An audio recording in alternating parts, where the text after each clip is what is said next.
नमस्कार, मैं डॉक्टर देशराज वर्मा, सह आचार्य हिंदी विभाग, राजकीय महाविद्यालय राजगढ़, अलवर, राजस्थान।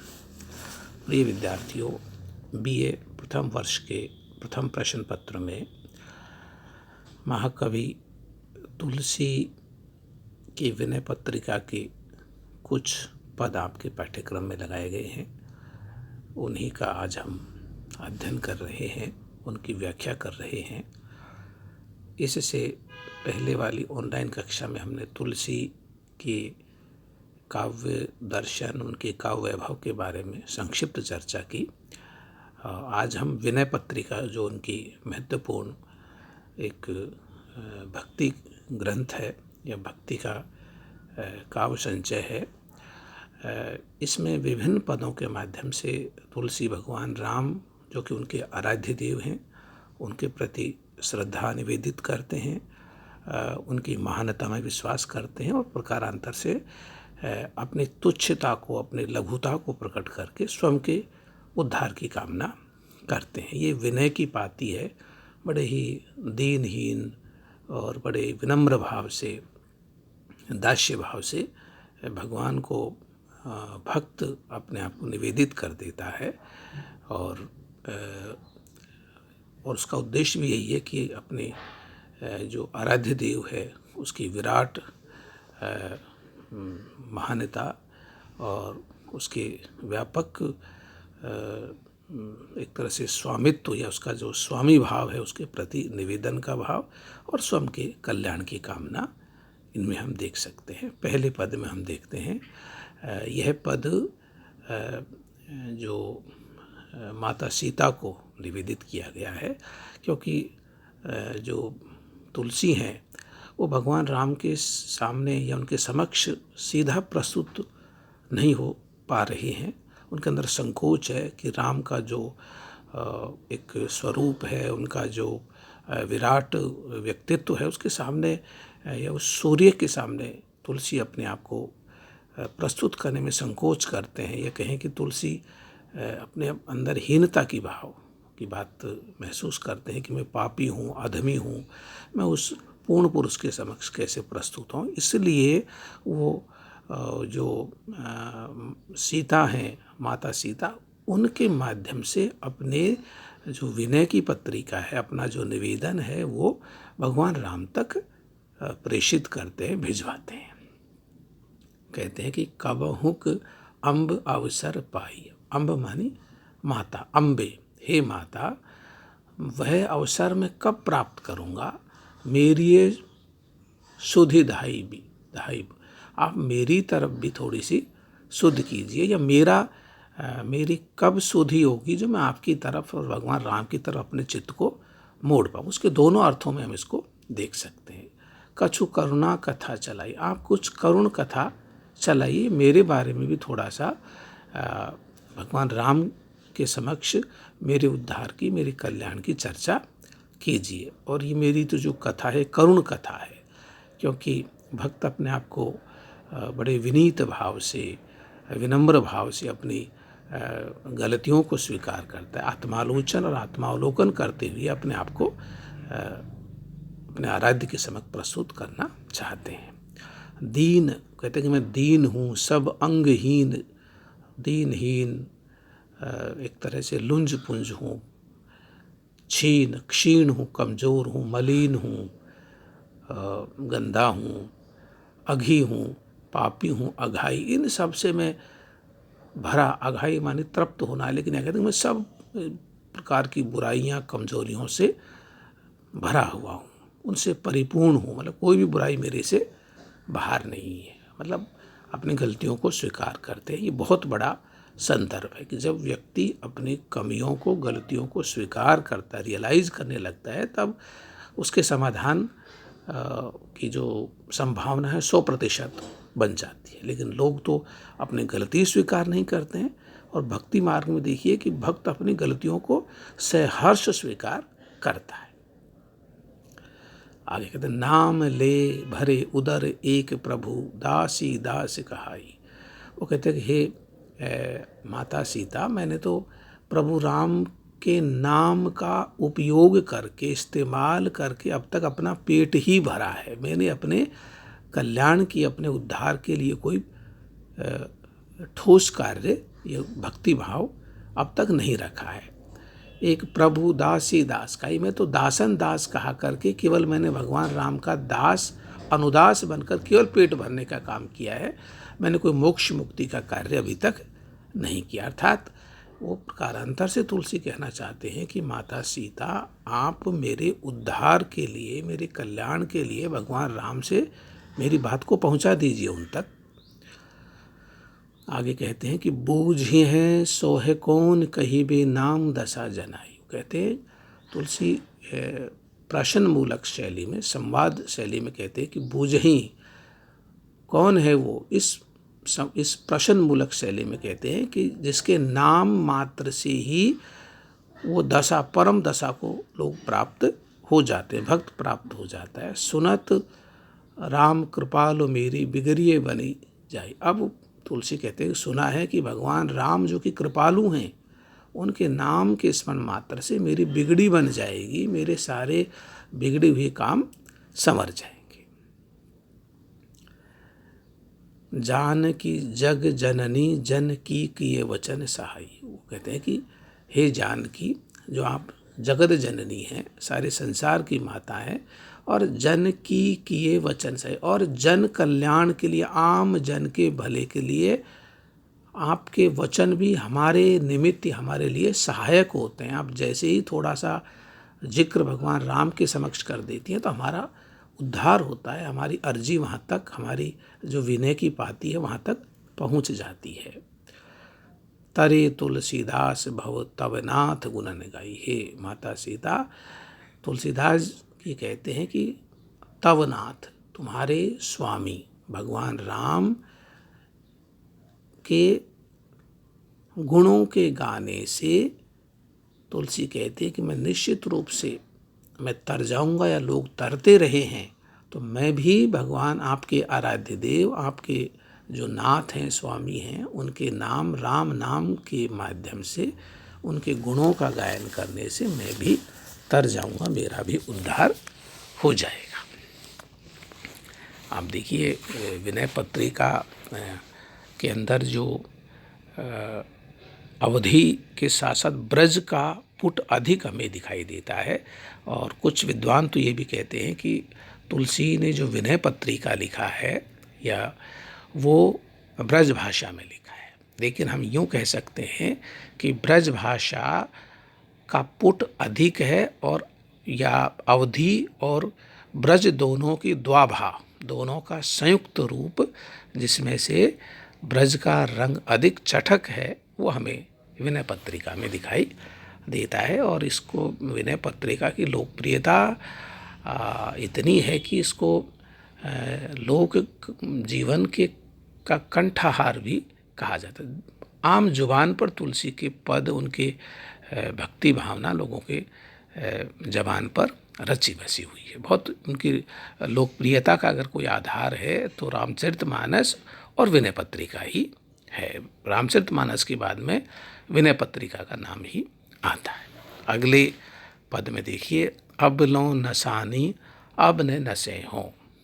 तुलसी सजग हो जाते हैं, आत्मालोचन करते हैं, अपनी गलतियों को स्वीकार करते हैं कि अब लो नसानी, लो मानी तक, अब तक तो मैंने अपना समय, जीवन बर्बाद किया है, अवसर को खोया है। अब न नसे हों, अब मैं इस अवसर, इस समय, इस जीवन को बर्बाद, नष्ट नहीं करूँगा।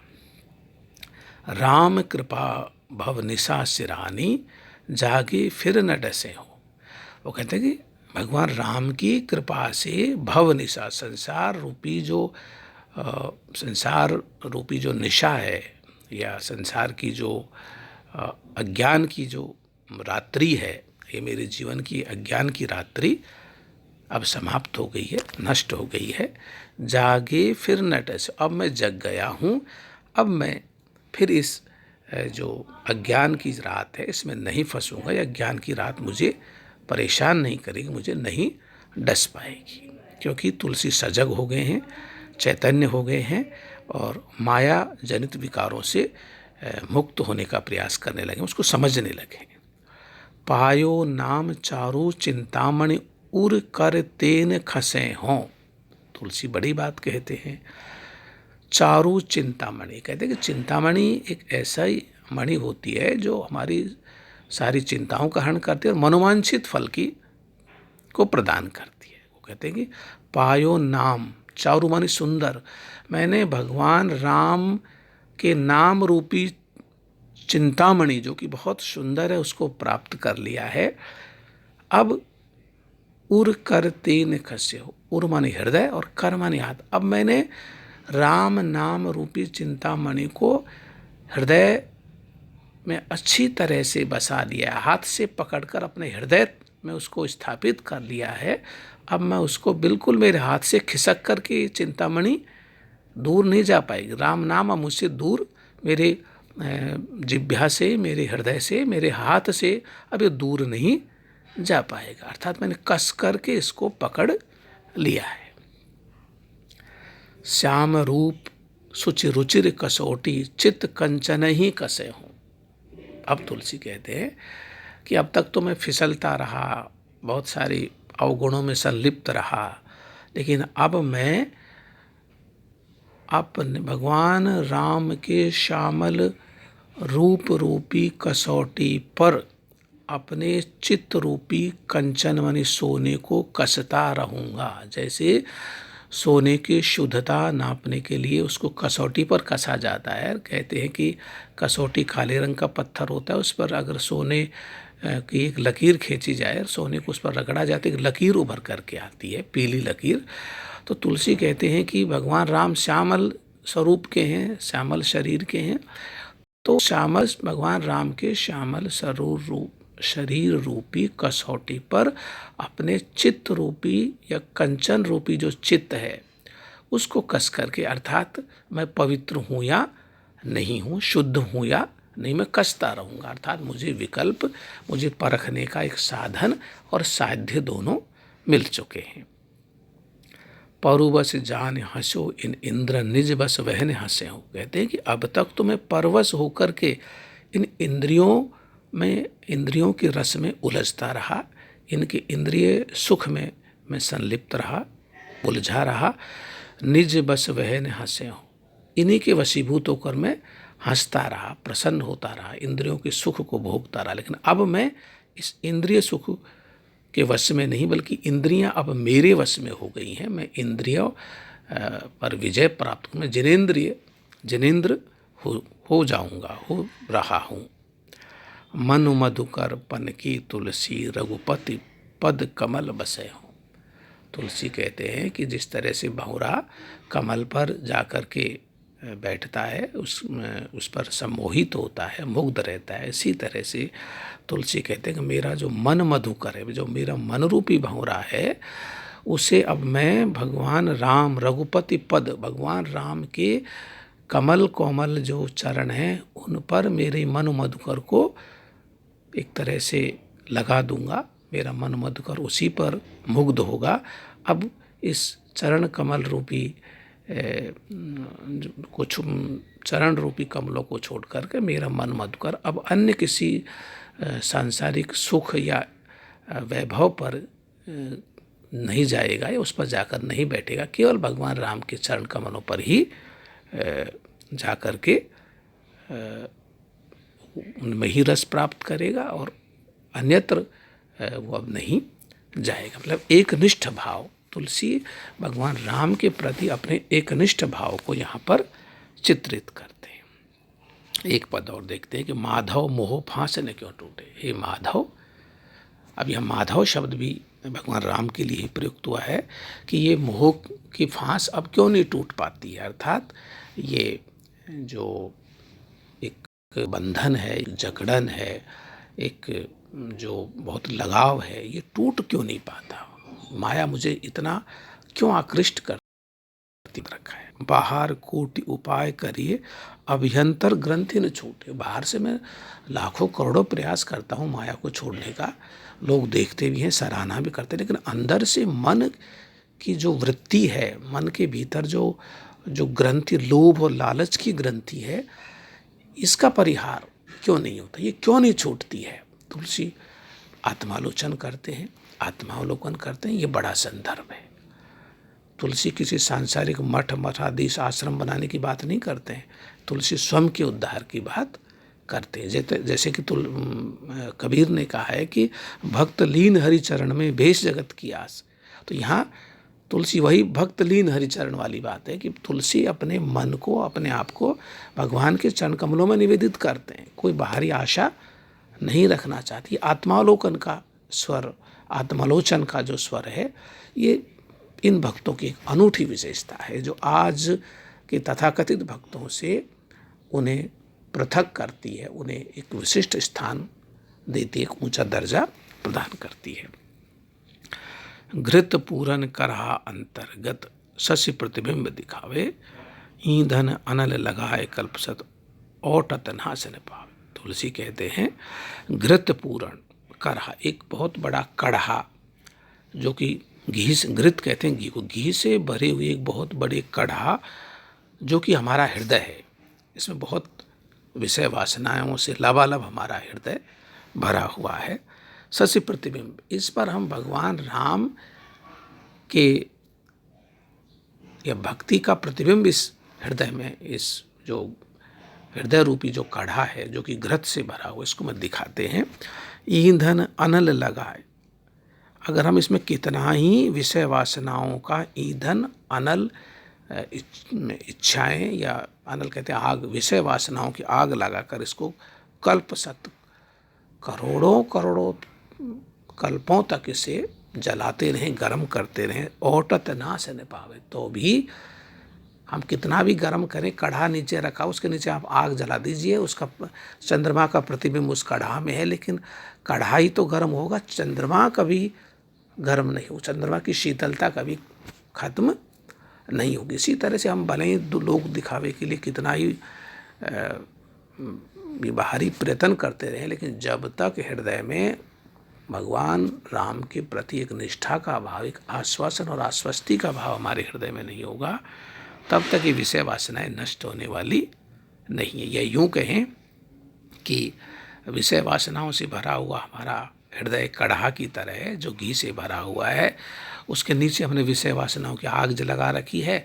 विषय वासनाओं की आग से ये जो हमारी इच्छाएं और भी उद्दीप्त हो रही हैं, और ऊपर से हम भगवान राम के नाम रूपी चंद्रमा के प्रतिबिंब को दिखाते रहे, तो वो जो कढ़ा में भरा हुआ घी है वो ठंडा होने वाला नहीं है, वो तो लगातार गर्म होता ही रहेगा। तो तुलसी यहाँ आत्मालोचन की बात करते हैं, अपने पाखंडों की, अपने अंतर और बाह्य का जो अंतर्द्वंद है उसको भी यहाँ पर चित्रित करते हैं। आगे कहते हैं तरु कोटर में बसे विहंग, तरु काटे मरे न जैसे। जैसे तरु कहते हैं पेड़ के एक कोटर में, नहीं कहते हैं छोटा सा उसका एक गड्ढा, जिसमें कि छोटा सा पक्षी जैसे तोते आदि अपने बच्चों को अंडे देते हैं, उसमें छोटे से तरु वृक्ष के कोटर में, गुफा में पक्षी निवास करता है।